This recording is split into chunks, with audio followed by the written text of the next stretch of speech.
مهدی رخشاب با ما رو پروی میکروفون با غم میکنه با دردی 7 سالان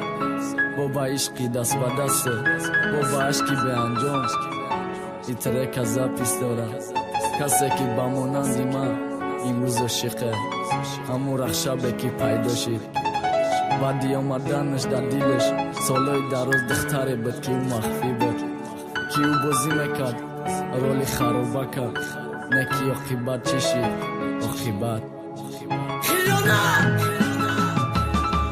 قسمت امتحانه تا دردی 2 روزه تقدیری ما سنجیشه تو باشی دشمنی مایی که تا تنکدی و بایم که های بینی من زبیت نشیدم تو زبیم پسانی ترا دیدن امیدای ندیدن مرده شیده تا بارم رفتی و علاوی عشق خاموش نشید ایروز چرکی دستی به ناموسی کوچه شیدی تیپت با منی ای حیاتی قنچ قارم دیدی گویا ناشیناس بدم پر کفی چارس بدی دا پشید گناهون تا همه پریستیج نی دیگه بارو چیرا بگو ناموست بز لیمیت کشید وکی دا بخواهانم وقتی ته دیسکت کشید نولیشی به انجامم و گوشی کر صدا داد عشقای نو تمامم دا چشمی کور روا داد ای دردی در نوکی مرا کی مفهمیده باشه بغیر از کاغذ قلم با کی مدیده باشه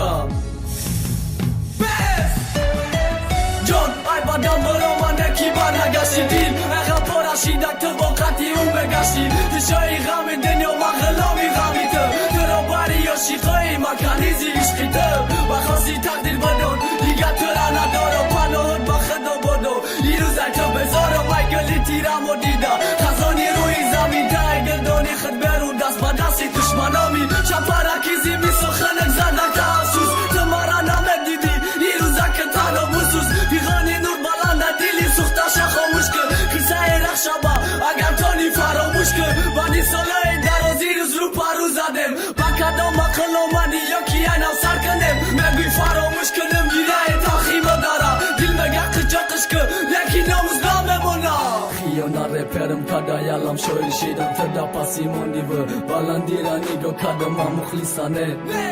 مخلص مارا میکف ما رپانه